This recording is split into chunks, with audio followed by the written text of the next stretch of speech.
What's up guys, it's Raf in the Rafcave and welcome back to another home theater inspiration talker. I had a few requests to talk about the home theater and a demo, and I wanted to kind of talk about my theater again with you guys. If you're new or if you just want a brush up on home theater, building, maybe something that you want to do in your own basement or a living room or whatnot. So for me, this is my Rafcave. What we have here is a 135-inch fixed frame elite screen. It's 1.1 gain and it's always on the wall right there. Beautiful looking image. You get a great screen. It's awesome. Now there's different types of screens out there, different gains, different shapes, different aspect ratios. So it depends on the room you're going to put this in. If it's a brighter room, you want to definitely change the gain and have more ambient light, so you're able to have more light in the background on, instead of having it totally black all the time, which you really should, but it depends on the room, right? So for me, this is a perfect type of screen for my basement because I'm completely light controlled down here, so it can be totally dark, which is awesome to get that true movie experience. As far as the aspect goes, I chose 16:9, standard rectangular shape like all your flat screens are, because I do watch a lot of TV, do some gaming on it, and I watch movies. So overall, the 16:9 format works best for my situation and what I like to watch. If you exclusively watch just movies, you normally have those black bars in the top and bottom, so you can get a wider aspect screen. So then you can get a different type of lens and then not see any black bars, and all you see is the actual movie itself. And then also you can watch normal content on there, but then you have the black bars on the sides, so you have to kind of crop those off, and then you get a little bit smaller screen for that kind of stuff. So it all depends on what you want to do. Also, for a home theater like this, you definitely want to have a darker colored walls, darker colored floor, of course possibly darker colored ceiling. That way you focus in on the screen more, so you're not kind of seeing any kind of light reflection around your room. So also it actually improves contrast of your screen as well when you just focus on the screen. So what I did is I put black fabric on my walls to cover up the lighter portions. And I made a video about that. Feel free to research way back and find that one. But what it did was it really created an incredible visual experience when you have darker walls, darker floors. Also, if your carpet's not darker, you can definitely get some darker rugs, something like that, or of course replace your carpet. But for what I did, I got some nice black, really nice rug, nice carpet, and cut a section of it and put it on the floor. So it kind of creates a darker floor, so the screen and the light won't bounce off the floor and create distraction. So it kind of absorbs that ambient light, which is great. Another thing is going to be sound reflection. So if you don't have acoustic panels on your walls, you're going to get a lot of echoing and sound vibrations everywhere, and that actually is not a good thing, because your brain is actually trying to figure out all these sound reflections off the walls and ceilings, so you're not really focused in on the actual sound that you're intended to hear more accurately. So having ambient or having some acoustic panels absorb the echo sound, so you hear more of the movie and sound you're looking for, less strain on the brain, more focus on the action, and it actually makes the sound much better. And you can crank up the volume more too, which is even better. Crank up the volume, hear what you're supposed to hear, and not hear any kind of echo effects. It's awesome. So what I did for my room, I put 3 panels on the right, 4 panels on the left, and 4 panels on the ceiling to create an acoustic cloud. So no sound will bounce off the ceiling back down. It's all enclosed in. It sounds amazing. Now, speakers, right? Speakers is the big thing. Before I get to the speakers, of course, not everybody can fit a 135-inch screen on the wall. If you can, awesome, go for it. I made a video on flat screen versus projection. If you want to research and look for that, it's a good video, check it out. But normally, nowadays, there's 4K TVs and there's 8K. We're not talking about 8K, that's way too far ahead. For a 4K TV, because they're thinner and they look really nice, and especially if you wall mount it, 8 feet back is recommended for a 65-inch, 10 feet back, 75-inch, and 12 feet back for an 85 inch. That's going to give you more of a theater aspect and a more immersion kind of a screen size for your room. So get as big as you can, because 4K looks great when it's large. So definitely research about that.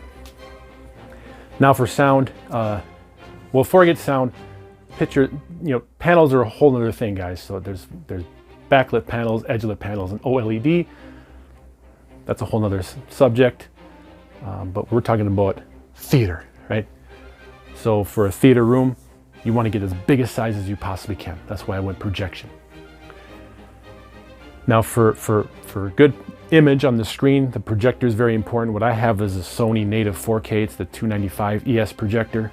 It is a true native 4K projector, not a pixel shifting or a 4K projector. So you're getting actual full 8 million pixels natively. There's no trickery or manipulation involved, so it's the best picture possible. Just as good as a flat screen, but on a large screen. So projection is very important. Get the right projector. If you can't get a native 4K, check out Epson or Optima.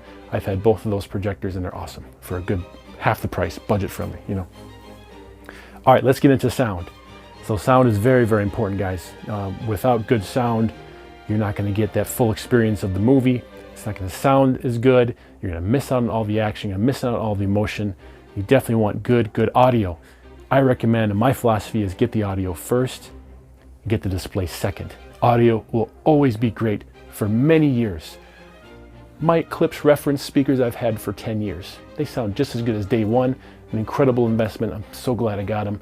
So if you get great speakers and great sound, you're good to go for a long time. You can just add to it. Don't have to replace it, you just add, which is awesome. So I went with the Klipsch reference system. I have I think 15 speakers down here in my theater. So we're looking at quite the configuration. I'm going to switch the camera and I'm going to go into the theater, and then I'll show you guys that. Of course, you guys can see this here before I go over to there. Definitely look at receivers, right? So good receivers is going to handle all the power of your speakers, all the inputs in the back for all your devices, your Bluetooth, your Wi-Fi streaming, your app that you can control from your phone to control your system. A lot of good options there. My preference is Marantz or Denon. I've had Yamaha, I've had Onkyo before, and I've had Pioneer before. They're all great, but I would recommend Denon and Marantz as the top-notch for home theater product and quality. You can check those out. Best Buy, Magnolia has those if you want to check them out. What I have here is a little bit different than a conventional receiver. I'm using separates, which is a separate amplifier to power my speakers and a separate sound processor to process the information from my devices. And that's a whole nother topic as well, between receivers and separates. I made a video about that. Check that out if you like. But you always get better sound when you have separate amp and separate processor. It's always better, guys. So get some good amps for your speakers, and you can definitely always keep the power and just replace the processor if any new audio format comes out down the road. So you're thinking ahead, you know what I mean? So what I have is a great 7705 Marantz Dolby Atmos DTSX 13-channel processor, hooked up to a 5-channel Carver Premier THX amp for my fronts and side surround, and an Outlaw 7-channel 100 watt per speaker for my Atmos and center rears. And of course, butt kicker is always important. It gives you that fourth dimension of shaking your couch and your seat with the movie. I made a video about that. Check it out as well. But butt kicker is definitely important. So I have an amplifier here that powers my 3 butt kickers in the theater seats. And of course, power is important, guys. Make sure you clean and protect your power. Without doing that, your system is compromised from any surges or spikes, brownouts, or any contaminated power that can affect your visual and your sound performance. So definitely invest in a nice power center, whether it be Monster Power or Panamax. They're good ones to have. So with that being said, let's go over there. And of course, you can add all your devices and Blu-rays, gaming, all that good stuff to it. So, all right, let's check out the main theater and talk about speakers. Let's get it. Okay, guys, so here's the shot of the main theater. So you can see the projector and my speakers. But before I talk about the speakers, I want to show you that I do have 3 butt kickers in the seats and 3 subwoofers behind the theater seats for that rear bass. All right, guys, let me put the camera back and we'll talk about these speakers.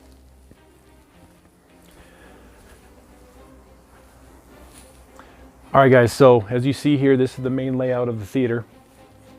You're going to have 3 speakers in the front. You have your left speaker, your center speaker below the screen, and your right speaker to the right of the screen. So that's your foundation, your front sound stage. Okay, you want to have the center speaker either below or above your screen or behind the screen if you configure your screen to have an acoustic surface.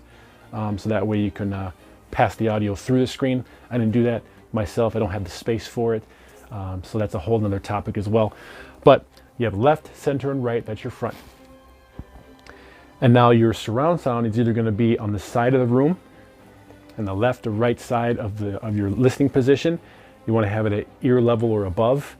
And then your center back speakers, you generally want to have behind the screen or behind your theater seats, generally about 4 feet apart or so, so you get that back rear surround sound.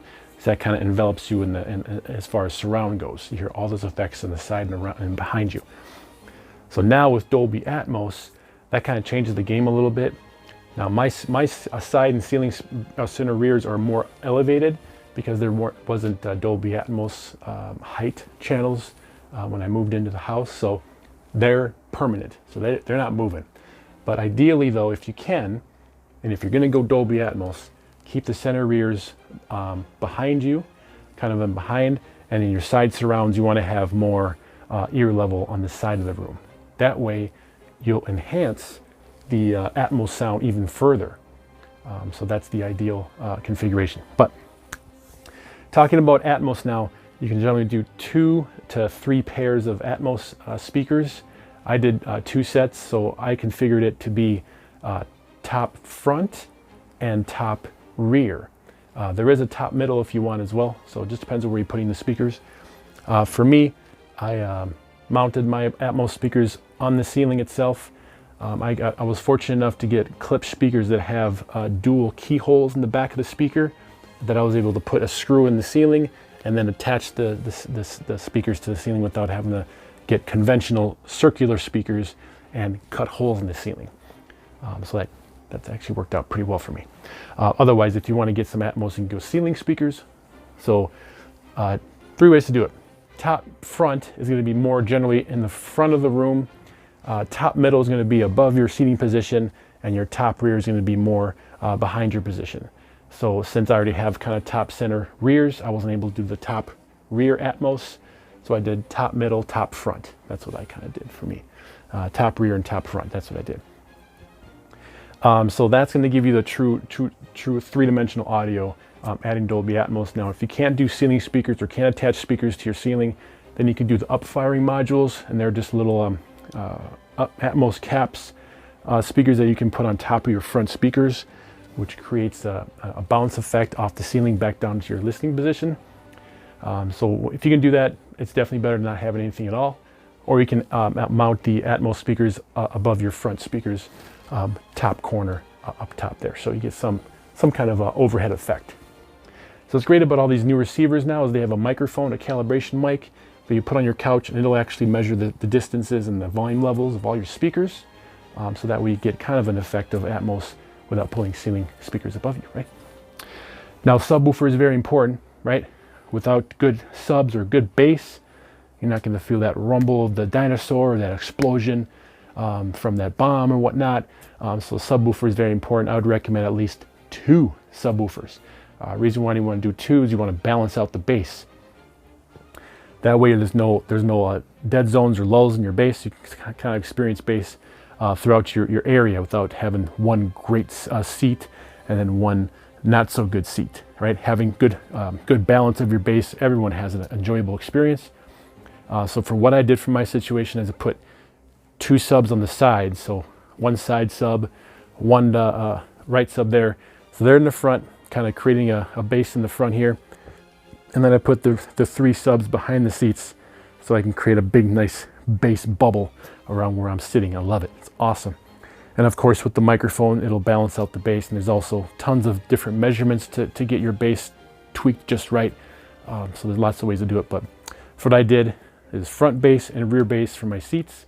Sounds amazing. Really awesome, guys. So it depends on the room where you can put your subs. I'd recommend either in the side of the room or in the front corner or in the rear corner. So wherever you got good space, subs sound good wherever you put them. You know, depends.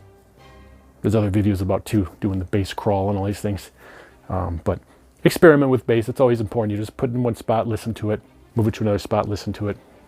Definitely different ways to get the maximum bass performance from your subs. That's going to be about it, guys. Let's play a demo. I'm just going to sit down and we'll watch a couple scenes of IMAX demo and maybe a game demo for Dolby Atmos and kind of give you an idea of what it's like when you're about to watch something. So without further ado, guys, let's bring you more in the front and let's watch something together. All right, let's do it.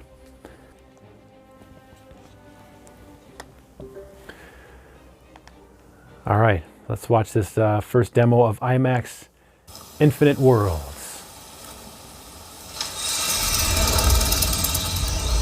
On our planet, there are infinite worlds. Some real, some unreal.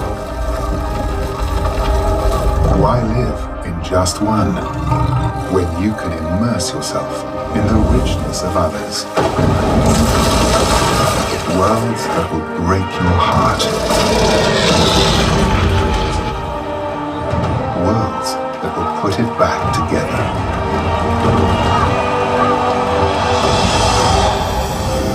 Within each one, there are stories that push the limits and then go beyond. Experience these worlds to the fullest. Then experience 1,000 more.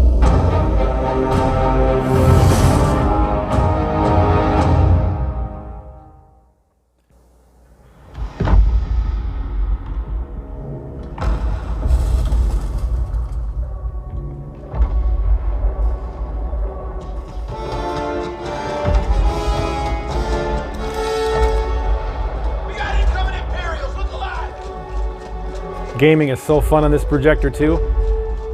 It's an amazing experience. Whew. Let's go.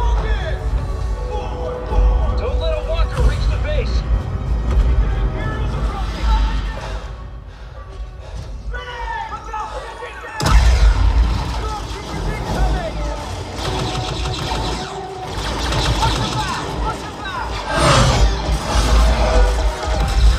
AT-AT incoming, targeting our base.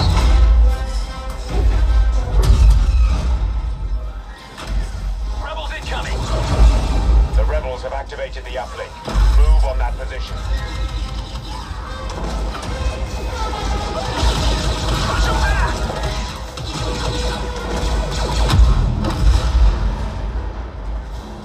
Rebels just lost their uplink.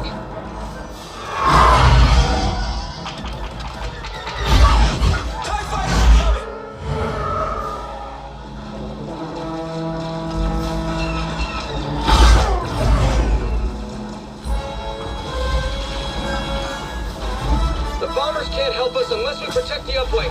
We can't do it without those Y-wings. Come on! Walker! Walker incoming! Soldiers down!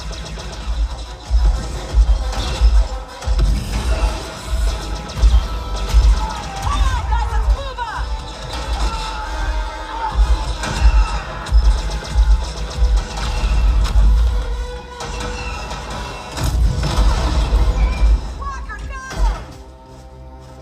Awesome.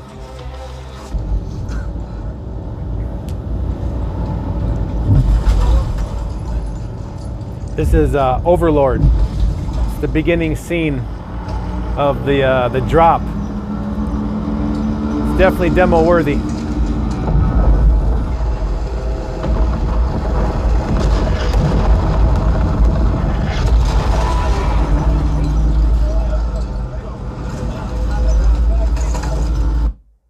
Just gonna pause it there to try to avoid copyright strike, but this is Overlord, the plane crash. It's in the beginning of the movie, and it is an incredible demo scene. Let's play a little bit more here. We must be getting close. Hope nothing goes wrong. We missed our drop and landed in the middle of a German squad or something. Things are gonna go wrong. Because we both know what the Nazis are gonna do to a guy named Rosenfeld. Nothing's gonna go wrong. Just a little crowd, hello.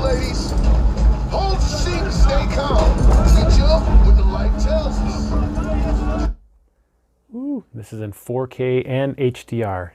Looks really, really good. Full sound here. This is great.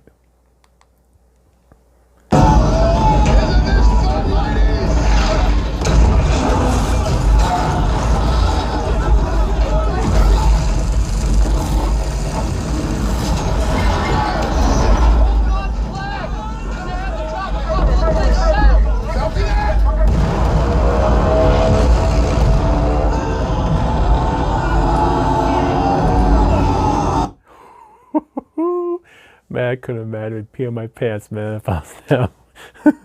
This is awesome seeing, guys. I hope you enjoyed the specular highlights of the HDR and that color that pops with that sound. Fantastic. Power of the Sony native 4K projector. Awesome.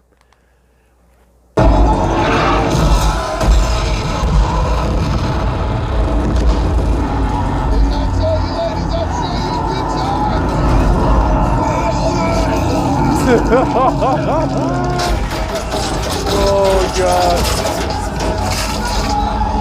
Jeez.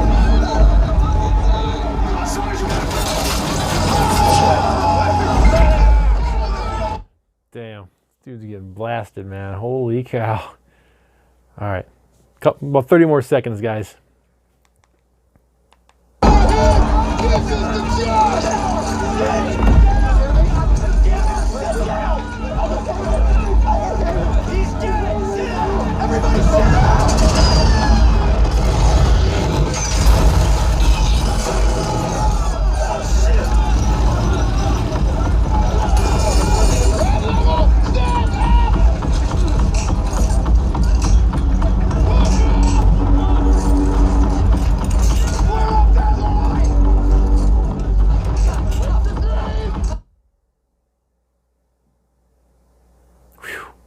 Crazy. It's crazy intense.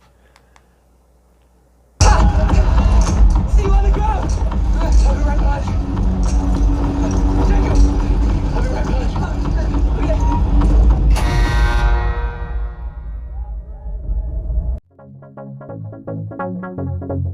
Okay.